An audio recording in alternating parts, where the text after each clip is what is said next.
میرے محترم بھائیوں اور دوستوں، اللہ جل شانہ اس پوری کائنات کے خالق و مالک ہیں، اور اس میں چلنے والے تمام امور، اس میں نظر آنے والی تمام چیزیں اللہ جل شانہ کے قبضے قدرت میں ہیں۔ انسانوں کی ہدایت کے لیے اور انسانوں کو زندگی گزارنے کا طریقہ بتانے کے لیے اللہ تعالیٰ نے انبیاء علیہ السلام کو دنیا میں بھیجا۔ نبی دنیا میں سب سے اونچا اور سب سے بڑا پیغام لے کر آتے ہیں، اور ان کی تعلیمات جب تک اللہ جل شانہ کو منظور ہوتا ہے وہ دنیا میں رہتی ہیں اور لوگ اس سے فائدہ اٹھاتے ہیں۔ رسول اللہ صلی اللہ علیہ وسلم آخری نبی آئے۔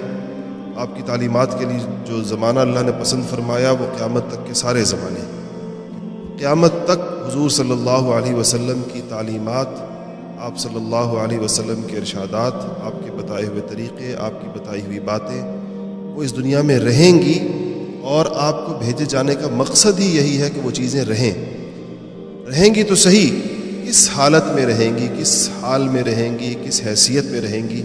میں نے آیت آپ کے سامنے پڑھی، اس کا مفہوم یہ ہے کہ وہ دنیا میں غالب ہو کر رہیں گی، وہ دنیا کے اندر چھا کر رہیں گی، ساری چیزوں پر غالب آ کر رہیں گی، ان کے سامنے کسی اور کا چراغ جلے گا نہیں۔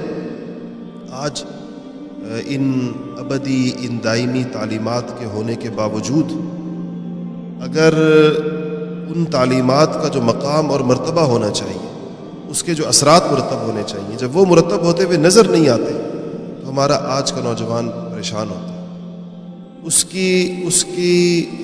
اس کو جو تعلیم دی گئی ہے اور جو اس کو مشاہدہ نظر آ رہا ہے، وہ دونوں کی آپس میں مناسبت نظر نہیں آتی، وہ دونوں ایک دوسرے کے ساتھ ملتے ہوئے نظر نہیں آتے۔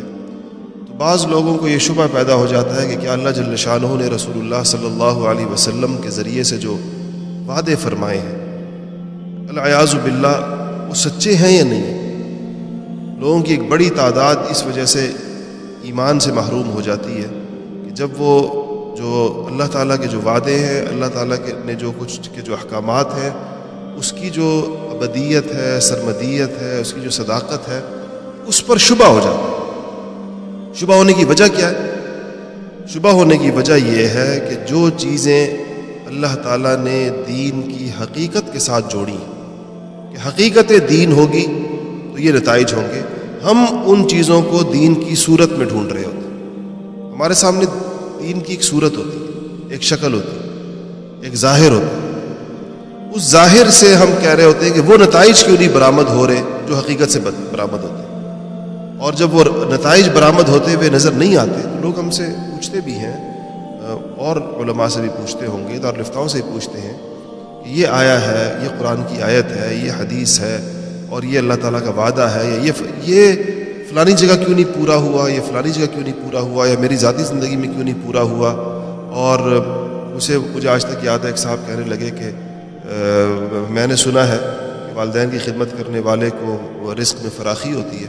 میں نے تو اپنے ماں اور باپ کی ایسی خدمت کی ہے کہ دنیا میں کسی نے نہیں کی ہوگی، لیکن میں ہمیشہ مقروض رہتا ہوں، میں تو کبھی قرضے سے میری جان ہی نہیں چھوٹی۔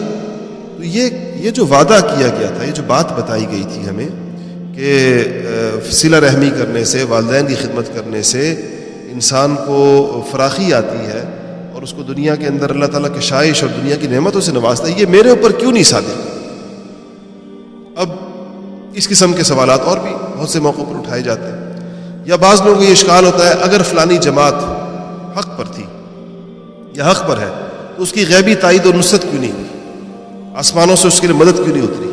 یا اگر کوئی فرد حق کے اوپر تو اس فرد کے ساتھ جو وہ اس حق پر ہونے کی وجہ سے یہ سمجھتے ہیں کہ اس کے ساتھ جس قسم کی تائید ہونی چاہیے وہ کیوں نظر نہیں آ رہی؟ اس پر ہمیں یہ جو ہمارے ذہن میں یہ چیزیں پیدا ہوتی ہیں، اس پر ایک کلیہ اور قاعدہ ہمیں سمجھنے کی ضرورت ہے۔ اور کلیہ اور قاعدہ یہ ہے کہ اللہ جل شانہ کے وعدے بلا شک و شبہ برحق، اللہ تعالیٰ سے زیادہ سچا کوئی نہ ہو سکتا ہے، نہ مسلمان اس کا تصور کر سکتا ہے۔ رسول اللہ صلی اللہ علیہ وسلم کی زبانی اللہ پاک نے جو کچھ کے ذریعے سے جو کچھ دنیا میں بھیجا ہے، یہ دنیا کی سب سے اونچی، اعلیٰ اور عرفہ تعلیمات ہے۔ اس سے اونچی تعلیمات دنیا میں کوئی اور نہیں ہے، لیکن اس کے نتائج اس وقت برآمد ہوتے ہیں جب چیزیں مکمل مرکب شکل کے اندر، ساری چیزیں مل کر جب سامنے آتی ہیں۔ ایک چیز اپنی انفرادی حیثیت کے اندر نتیجہ نہیں دیتی۔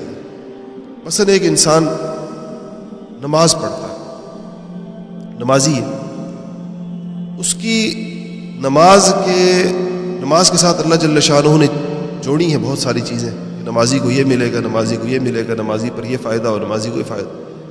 لیکن اگر اول تو اس کی خود نماز کا وزن کیا ہے، اس کی نماز کا طریقہ کیا ہے، اس کی نماز میں خشوع کیا ہے، یہ تو خود نماز سے متعلق چیزیں. لیکن دین کی دیگر چیزیں جب تک اس کے ساتھ ملیں گی نہیں اور سارا کچھ مکمل نہیں ہوگا، اس وقت تک وہ خود اپنی ذاتی اس نماز سے پورا فائدہ اس کو نہیں پہنچے گا جو پہنچنا چاہیے. نماز کے ثمرات، نماز کی برکات، اسی طرح ایک ایک عمل اور ایک ایک عبادت. جو کچھ سنا گیا اللہ اس پر عمل کرنے والا اور آگے لوگوں تک پہنچانے والا بنائے.